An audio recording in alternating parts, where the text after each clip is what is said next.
Saya menyapa sahabat dalam satu analisis. Saya mencoba memberikan analisis hukum sahabat terkait adanya pendapat yang dikemukakan oleh seorang ahli, Richmond Sipahutar. Dia memberikan berbagai teori dan dalil-dalil keahliannya berdasarkan analisis-analisis yang dilakukannya, sahabat. Kemudian ini membuat publik seolah-olah apa yang didalilkannya itu, yang dianalisisnya itu, seolah-olah adalah suatu kebenaran. Sahabat-sahabat, kita tidak membantah dan tidak menafikan keahlian daripada ahli.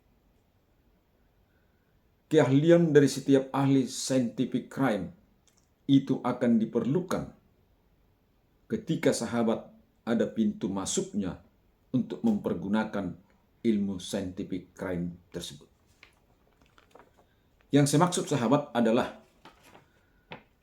tentang adanya tudingan-tudingan terkait ijazah dan skripsi mantan Presiden Republik Indonesia ke-7 yang terus berepisode, berkelanjutan, terus diperdebatkan dan terus dilakukan framing bahwa seolah-olah ijazah itu asli. Mohon maaf, bahwa seolah ijazah itu tidak asli. Demikian pula di dalam lembar pengesahan dari skripsi dari Presiden ke-7 tersebut juga di framing tidak asli karena Pons Times Romans dianggap belum ada di tahun 1985. Dari sudut pengetahuan sahabat, jika pengetahuan itu dikaji oleh yang menamakan dirinya ahli di bidang itu, kita tidak membantah itu sahabat. Ilmu pengetahuan, scientific crime dan lain-lain sebagainya akan berguna untuk menerangkan bukti-bukti dari proses hukum pidana jika sudah ada upaya hukum pidana dilakukan. Pintunya harus dibuka dulu sahabat. Apakah ada laporan tindak pidana terhadap pemalsuan ijazah atau terhadap pemalsuan skripsi? Kemudian siapa yang melaporkannya sahabat? Ini juga harus jelas. Dan siapa yang dilaporkannya? Saya mencoba menyampaikan ini sahabat dari sudut pandang hukum agar masyarakat bisa nanti menyadari bagaimana pandangan hukum terhadap suatu peristiwa pidana. Dan ketika ada peristiwa pidana, barulah nanti diperlukan scientific crime atau keterangan kesaksian ahli lainnya. Untuk itu sahabat, saya mencoba dulu menjelaskan kepada sahabat apa itu yang dimaksud dengan palsu. Pemalsuan atau falsate in script, yaitu mempergunakan surat seolah-olah sejati dan tidak dipalsukan. Itu kalau kita lihat dalam pengertian Kamus Bahasa Indonesia. Sekarang sahabat, jika didalilkan ijazah itu palsu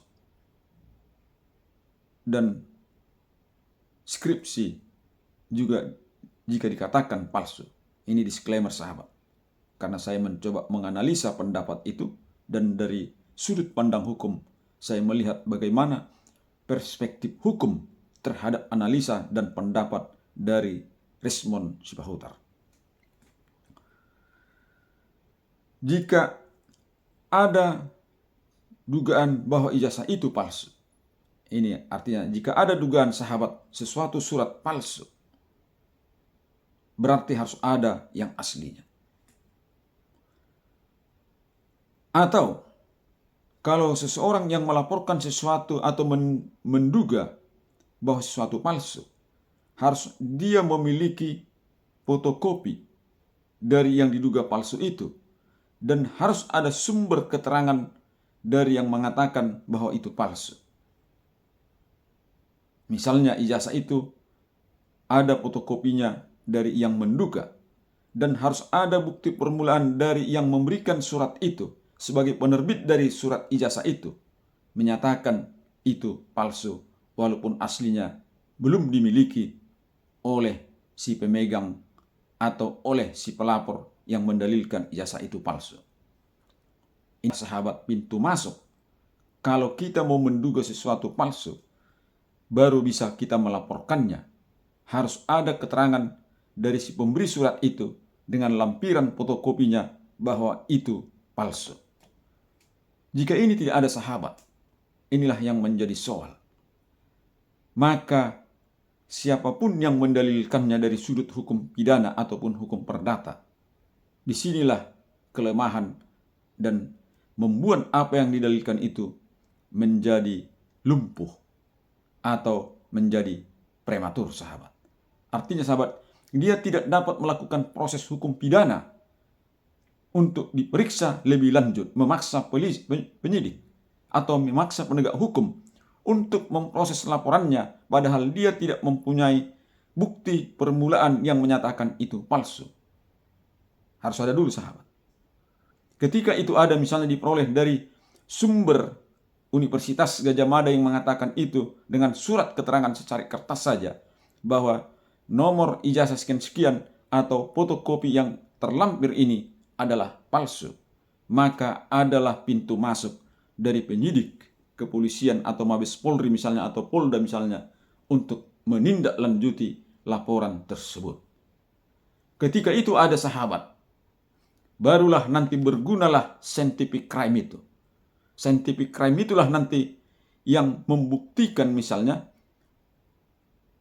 apakah ijazah itu nanti palsu ketika penyidik misalnya sudah memeriksa si terlapor, lalu meminta si terlapor untuk menyerahkan apa yang dia miliki itu, yang menurut terlapor adalah asli, yang menurut pemberi sumber itu tidak asli, maka di scientific crime lah nanti sahabat oleh Puslabor Mabes Polri ataupun misalnya Puslabor Mabes UI ataupun melalui keterangan scientific crime ahli lainnya untuk melihat bagaimanakah dokumen itu. Itulah nanti berlaku sahabat untuk melihat bagaimanakah fonts time romansnya, bagaimanakah cat kertasnya, bagaimanakah nanti kualitas kertasnya. Dari situ akan bisa kita lihat sahabat, apakah kertas itu terbit tahun 85 atau apakah surat itu tinta dari itu betul-betul lahir tahun 1985 atau dituliskan 1985 atau apakah ada yang lain-lainnya. Disitulah nanti ahli diperlukan untuk membuktikan kimiawi dari kertas tersebut dan untuk membuktikan kimiawi dari tinta yang ada di dalam kertas tersebut. Jika ini belum ada sahabat, apapun analisa-analisa yang digunakan scientific crime, seahli apapun dia, jika pintu masuk itu belum ada sahabat, maka tidak bisa memaksakan penegak hukum untuk melakukan proses pidana sebagaimana yang hanya didalilkan oleh orang lain tanpa pintu masuk yang saya sampaikan tadi, sahabat. Disinilah sahabat, seolah-olah orang pintar akan membuat seolah-olah hukum tidak bergerak atau tidak berjalan, padahal apa yang disyaratkan oleh hukum belum terpenuhi, sahabat. Saya ambil contoh, sahabat. Saya pernah menghadapi kasus perdata mengenai bukti kepemilikan Minahasa asli, di mana klien saya memiliki bukti kepemilikan Minahasa asli dan tanah ini dikuasai oleh PLTA di Tonsialama. Disclaimer ini sahabat ya, hanya memberikan contoh. Kemudian oleh pihak PLN melaporkan bahwa bukti yang kami miliki atau bukti yang ada pada kami dikatakan tidak original, tidak otentik. Dia mempunyai fotokopi dan mendapat penjelasan dari sejarawan atau eh, dari perpustakaan UI dan perpustakaan nasional yang mempunyai dokumen dan mereka memberikan keterangan bahwa apa yang dimiliki oleh pemilik yang walaupun itu suratnya adalah asli dikatakan tidak identik dengan aslinya. Kemudian berdasarkan surat keterangan dari sejarawan UI eh, dari perpustakaan nasional, adanya keterangan yang mengatakan itu, barulah berjalan tindak pidana yang dilaporkan untuk memproses apakah betul yang dimiliki oleh si pemilik itu asli atau tidak. Kemudian diproseslah ini sahabat, berdasarkan keterangan dari perpustakaan nasional dan berdasarkan dari sejarawan UI. Diproseslah bukti tersebut. Disitulah sahabat, mereka mengatakan bahwa ini tidak autentik dengan aslinya. Yang aslinya sesuai dengan ada yang di sejarawan UI dan di perpustakaan nasional, dan salinan aslinya ada di Belanda. Kemudian sahabat, dalam pembelaan terhadap tersangka sahabat, pembelaan terhadap terdakwa di persidangan, pada saat itu saya menyampaikan kepada hakim yang mulia bahwa untuk bisa membuktikan sesuatu itu asli atau tidak asli, tidak hanya cukup berdasarkan scientific crime saja sahabat. Scientific crime untuk membuktikan apakah yang ada pada si terlapor itu asli atau tidak, tetapi harus ditemukan mana yang asli untuk menyatakan ini tidak asli. Lalu mereka berdalil aslinya ada di Belanda. Untuk itu saya meminta waktu itu sahabat bahwa agar bernilai scientific crime ini yang dibuat oleh Puslabor Mabes Polri, bahwa apa yang ada bagi si pemilik tidak asli, harus kita tunjukkan mana yang asli di Belanda.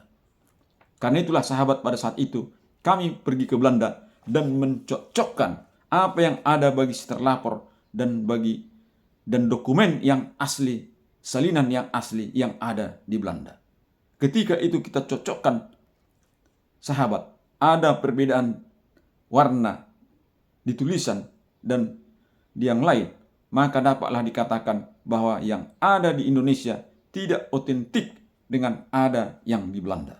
Sehingga berlakulah sahabat tadi apa yang didalilkan oleh scientific crime tersebut. Disitulah sahabat nanti scientific crime dari Mabes Polri membuktikan apa yang ada bagi si terlapor itu tidak identik dengan apa yang ada yang dilaporkan oleh si pelapor. Setelah ditemukan apa yang aslinya atau salinan aslinya ada di Belanda. Artinya sahabat, ketika respon si Pahutar hanya mendalilkan berdasarkan ini, berdasarkan itu dan lain sebagainya sahabat, maka dalilnya itu tidaklah bisa dijadikan sebagai bukti dari hukum.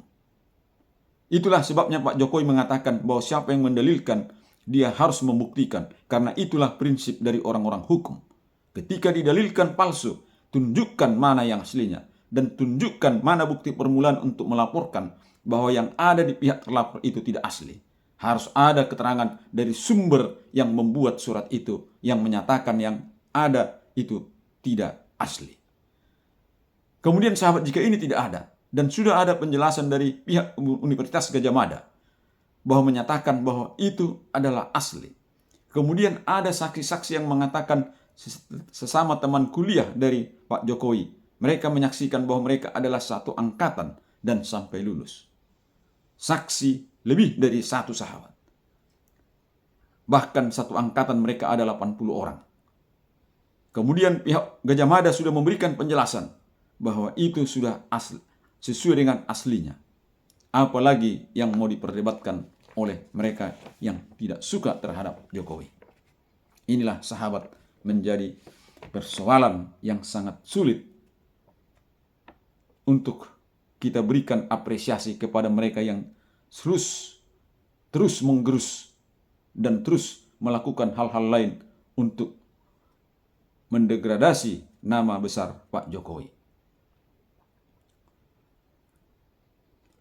Sehingga dengan demikian sahabat, bahwa ijazah Presiden Republik Indonesia dan skripsinya, jika Rismond tadi saya katakan tidak bisa membuktikan dulu minimal ada keterangan resmi dari yang memberikan surat itu mengatakan itu tidak asli, maka dalil-dalil apapun yang disampaikannya sahabat, itu menjadi dalil-dalil scientific crime yang tidak bisa dipergunakan terhadap persoalan ini. Tidak bisa dipergunakan sahabat. Sehebat apapun dalilnya, jika tidak ada pintu masuk, sekali lagi sahabat, tidak bisa dipergunakan untuk mengusut apakah ada dalam persoalan ini ijazah palsu atau dugaan ijazah palsu. Apalagi hal itu tidak ada. Kemudian sahabat, banyak pihak yang tidak suka terhadap Pak Jokowi mengatakan, kalau Pak Jokowi punya ijazah asli, mengapa dia tidak menunjukkannya kepada publik? Sahabat-sahabat, seolah-olah pertanyaan ini pertanyaan yang ingin memprovokasi publik, agar publik pun berseru hal tersebut kepada Pak Jokowi atau pihak Gajah Mada. Secara hukum sahabat, tidak ada kewajiban dari Pak Jokowi untuk menunjukkan ijazahnya kepada orang lain. Demikian pula, tidak ada kewajiban Universitas Gajah Mada untuk menunjukkan kepada Rismond Sipahutar, kecuali ada proses hukum terhadap persoalan ini. Barulah ada kewajiban hukum dari Pak Jokowi ketika misalnya nanti kalau ada laporan yang mempunyai dua alat bukti untuk memanggilnya bahwa dia menggunakan ijazah palsu atau skripsi palsu. Disitulah kewajiban hukumnya untuk menunjukkan, ini loh ijazah saya. Demikian dalam perkara perdata sahabat. Dalam perkara perdata tidak diwajibkan atau tidak bisa memaksa orang lain untuk menunjukkan keaslian dari bukti formil, dari bukti yang dimilikinya. Dia hanya bisa memberikan fotokopi atau tidak. Nanti putusan hakimlah yang menentukan apakah bukti itu bisa dianggap bukti yang mempunyai kekuatan hukum atau valid. Jika tidak, hakimlah yang menilainya. Artinya sahabat, perdebatan-perdebatan ini janganlah membuat publik menjadi tidak semakin cerdas sahabat. Karena kepintaran seseorang memang betul kita harus mengakui. Dan kepintaran itu bermanfaat bagi hukum, scientific crime, dan ilmu keahlian yang lainnya, psikologi, ilmu yang lain, forensik, dan berbagai macam lainnya. Ini akan perlu ketika hukum membutuhkannya.